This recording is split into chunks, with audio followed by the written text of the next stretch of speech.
That is Steve Cofield, UNLV Sideline Analyst, also on radio, ESPN Radio in the Las Vegas area, where we had a couple of great trips recently, Super Bowl and Big 12 Media Days. Steve, thank you very much for your time.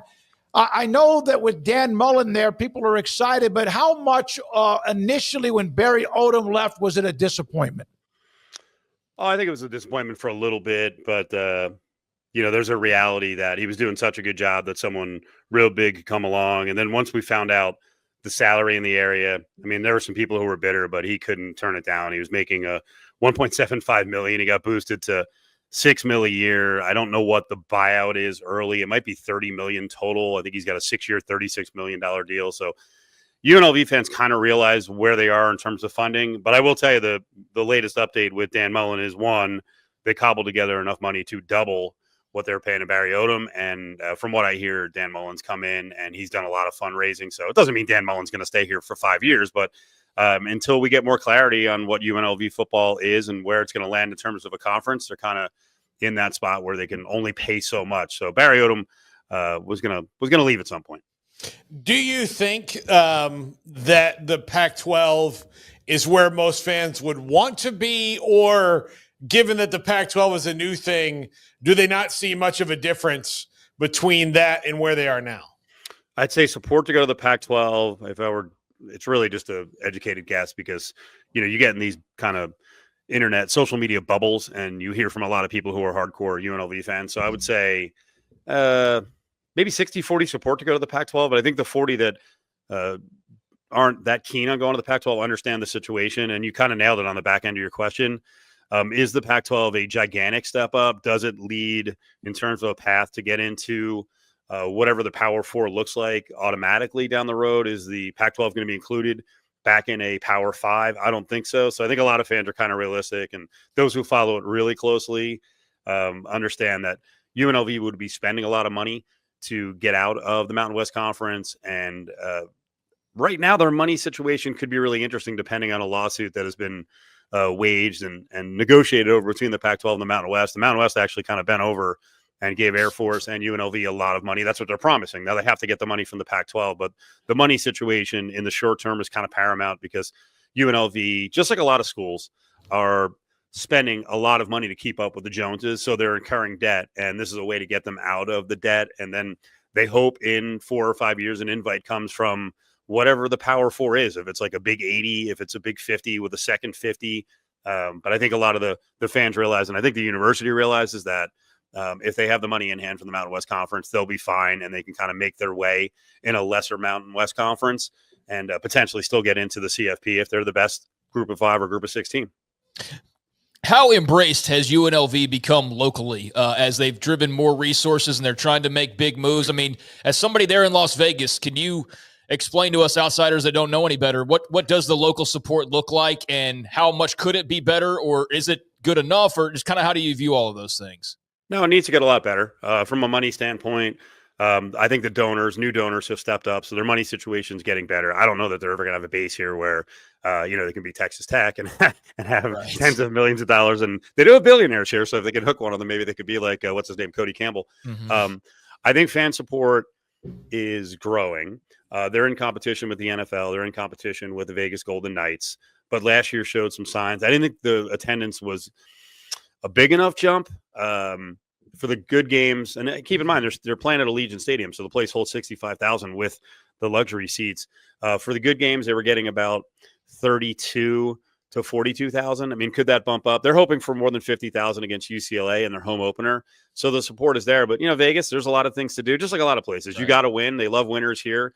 But if UNLV keeps winning, and I think Dan Mullen actually, I'll say this, I like Barry Odum a lot. Dan Mullen is kind of next level in terms of pitchman. He's really savvy. His TV background's really helped him out. So the energy right now going into the season, it's actually gotten kind of crazy. Hopefully the fans show up and can be, 35, 40, 45,000 a game. But they've also now got these expectations. Barry Odum did a really good job in winning, 20? Well, he won 19. They won 20 games over 2 years. Now people are like, oh, if they don't win 9 games, it's a disappointment. Like, hey, let's pump the brakes a little bit. Have a winning season, get to a bowl game, stay in the right direction. But remember where you were about 5 years ago where you were lucky to get the 4 or 5 wins. Steve, there's no question Mullen's gotten given that program even more juice. As you mentioned, Odum did his job and moved on. In fact, there's some articles I read that UNLV may be one of the most intriguing teams among not just the group of fives, but in people who are trying to, at some point, put themselves in a position to be a part of the playoff. Overwhelmed by your inbox? Clean Email is here to help. Organize, clean, and manage your emails with powerful automation tools. Say goodbye to spam and clutter and enjoy a stress-free inbox. Try Clean Email today at cleanemail.com. That's CLEAN email.com. They've got a shot, and they had a shot last year. They just couldn't take out Boise in the most important spot of the year, and that was the Mountain West Conference title game. Now, unfortunately, they were on the road. It was cold weather. Ashton Genty was on fire, and he got stronger as the game went along. I think Boise's going to come back to the pack a little bit. But does that mean that UNLV is going to be at the same level it was last year? They had to change up most of the quarterback room. Most of their offensive line is different now. They've added, and they did this with Odum too. They turned over the roster the last 3 years, including this year, to the tune of like 51 to 55 players. That is not easy. They've gotten a lot of power for guys who are at their second and third and fourth stops. I think that can work out. We'll see. I think their defense is going to be pretty good. We'll see how their quarterback play is. They have a quarterback in from Michigan and Alex Orji. He's battling Anthony Calandre, who's in from Virginia. So they both have pedigree. They've got a really good running back room. I think the receiving core is going to be good. So, right now, energy's pretty high and expectations are really high as well. And I'm glad they're getting national pub. It's funny enough, I'm guessing you read the Harry Lyles Jr. story on ESPN.com. We're actually going to have him on a little later on my local show. So I'm kind of curious as to what caught his attention about UNLV. But expectations certainly are they're one of, 6, we'll say the highest odds teams to make the college football playoff. Do you think that that with revenue sharing money, like all these different things that happen, does Vegas? I mean, giant municipalities are growing. Municipalities have never been like a hook for anybody, really. It's all about the coach. So that's why you have a guy like Dan Mullen. But does Vegas become more attractive now than maybe it has been in the past because of the ability, even though not with gambling, but to make outside money? The funny thing is with gambling, I think there are going to be ways that casinos are going to be able to contribute more and out in the open. So that's a good thing.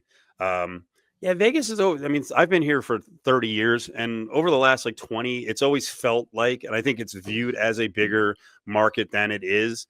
We're probably at about 2.4, 2.5 million in I'll call it a metro area, but it's really, we don't have a metro. It's, Vegas and Henderson, North Las Vegas. But it's always felt a little bit bigger. And the thing is, Major League Sports coming here, and we may have the NBA in 6 years. Major League Baseball, the groundbreaking for the A Stadium is on Monday. So the hope is that's going to be done by 2028. So there's a lot of energy, inside the market, and I think outside the market that make it look like a much bigger market. And there's going to be money here. It's guys, you're in the hub of it, trying to keep up with the monies and trying to generate money. UNLV is going to be in on the rev share. It ain't going to be 20.5 million. I don't know when we're going to find out, what their total athletic budget is and what football is. They're trying, and they're trying to do it fast too, because they were so bad for so long that this is an accelerated deal. So it's hard to keep up. And then, Boise's, I think, going to try some creative ideas, even though they're going to the Pac-12. There's still a measuring stick out here. They're going to go private equity. So it's going to be the arms race in the Mountain Time Zone and the Pacific Time Zone to try to keep up and generate monies is going to be fascinating over the next 5-10 years. If there was a Back to the Future scenario, how much, what would the reaction have been of a young Steve Cofield first moving to Las Vegas, and current Steve Cofield says, hey man, in 30 years, there's going to be a Stanley Cup winning hockey team. The A's are moving here. The Raiders are moving here. The NBA is going to have summer league here to eventually get a team. What would your reaction have been back then to what's now the present for Las Vegas? Did I think it had the potential? Yes. But we were viewed as such dirtbags by the Major League Sports Organization and by the NCAA that it looked like a very long shot. I've come across you guys a couple times, more than a few times at Super Bowls, and I can remember even feeling kind of like we were an outsider at Super Bowls in the early 2000s. I think you guys might have been next to us at the New York Super Bowl, and it was this big, long room, and I don't think they did it on purpose. And I'm like, my God, there's 140 outlets here. I can't even see the front of the room. They got Vegas all the way in the back. that was sort of the feeling. And then we had these high profile deals where they banned stuff, they pulled stuff. But, over the years, I'll give credit to the NCAA and the people on the ground here. I think that opened it up with all the conference tournaments, and what we have now is amazing. And now we're one of the top 3 destinations for any championship game. I truly believe the Super Bowl probably should be here in a rotation, like every 4 years. There should be a major NCAA event here just about every year. I mean, you're right. Going back, I got here in August of '96. The progress in 30 years is freaking mind-boggling, and now it feels like there's no limits. Is there a chance that Las Vegas is like what Phoenix used to be? And Potentially. And Phoenix, I don't know. Sometimes I hear that, but like Phoenix was this cozy little kind of quiet town, and then bam! I lived there back in the late '60s only because my dad was stationed at Luke Air Force Base. But I remember Tempe and Phoenix. And that's what it exploded. It's a massive city now. Is Vegas on their track to do that? I think we're on a track. I mean, I don't want to go too deep dive about, water issues, but I feel No, like at some point, no. you know what I mean? I feel like at some point, we could just get too big for what we can get in terms of water.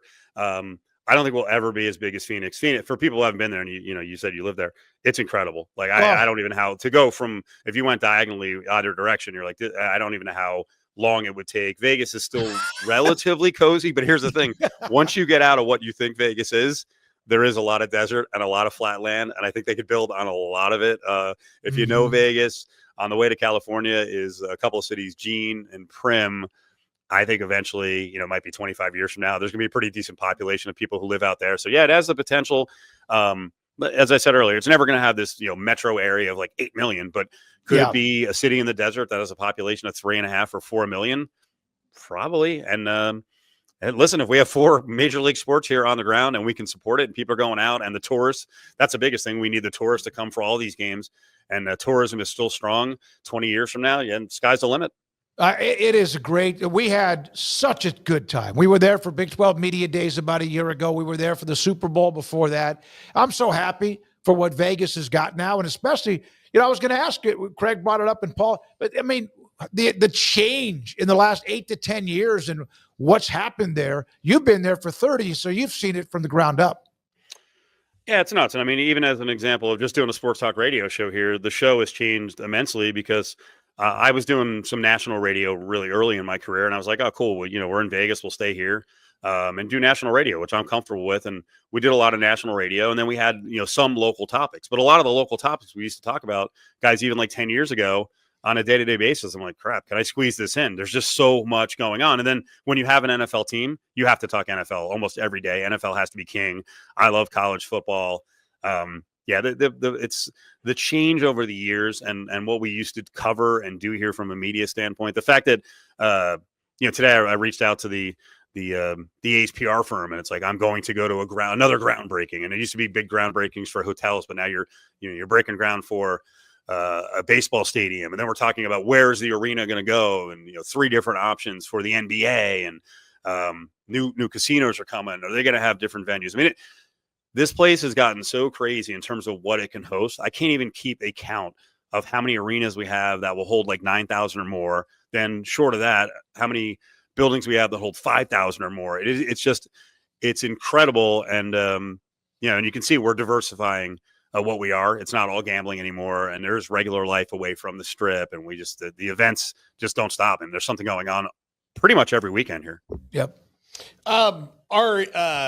You personally, like, what do you think about, I'm curious about residents and the A's. Like when I was there before talking to Q about it, obviously Q's excited about it because he's an A's fan, but he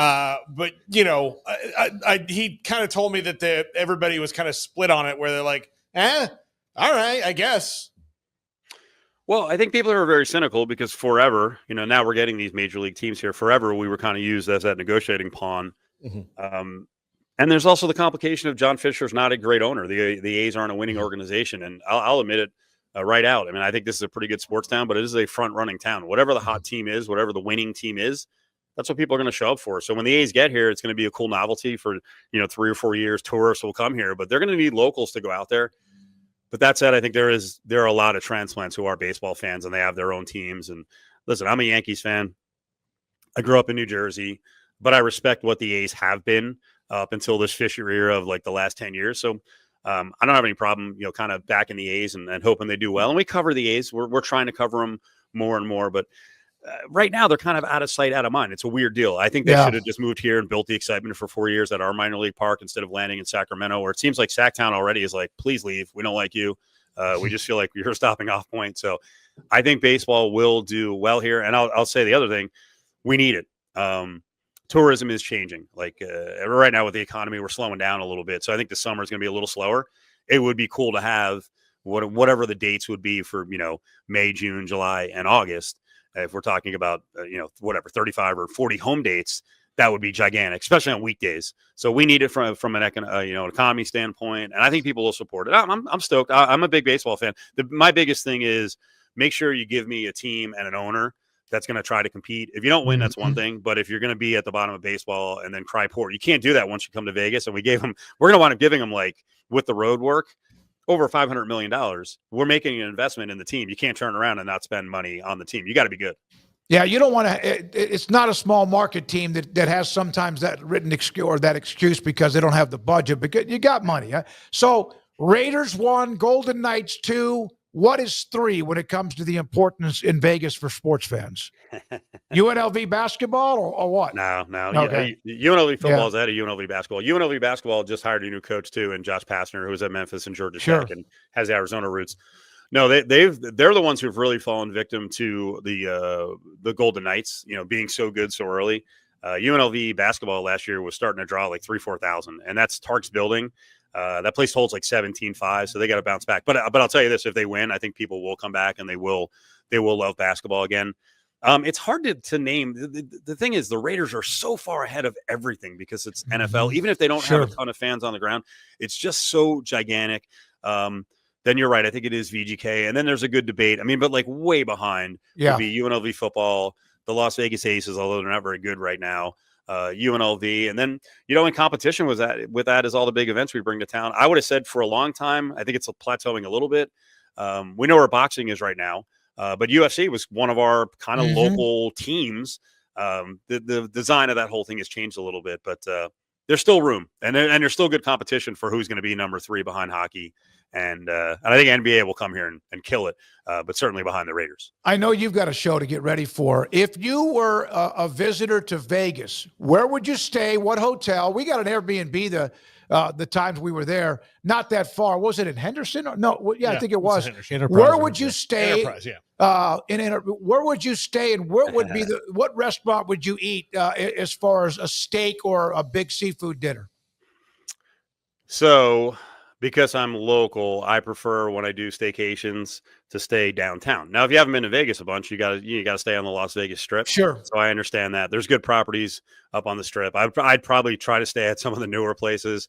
Believe it or not, some of the older places need a little updating. But I really like downtown. And I'll admit, we do business with a lot of places downtown, like Circa, and I like the Plaza and Downtown Grand. They're all new rooms. Now, for dinner, though, if I was really going to treat myself, I would go up on the Strip. And there's some awesome steak places. My few experiences, and I really enjoyed it because I got treated, were at Craft Steak, which is Tom Colicchio's restaurant. I also like him because he's top chef guy and all that. Sure. That's a place I would recommend. It's like one of the great feasts in town, especially if you get a package for the whole table where everyone's getting some kind of sampling. I thought that place was awesome. But come on, you can't go wrong. There's probably 20, 30 places. And then I could name so many local places. We have everything here. I mean, our food variety is so deep. I love Asian food. There's Asian food everywhere here. So it's a great food city. Thank you, buddy. Steve, thank you very much. Appreciate your time. Steve thank you, Cofield, UNLV Sideline Analyst, talk show host in Las Vegas.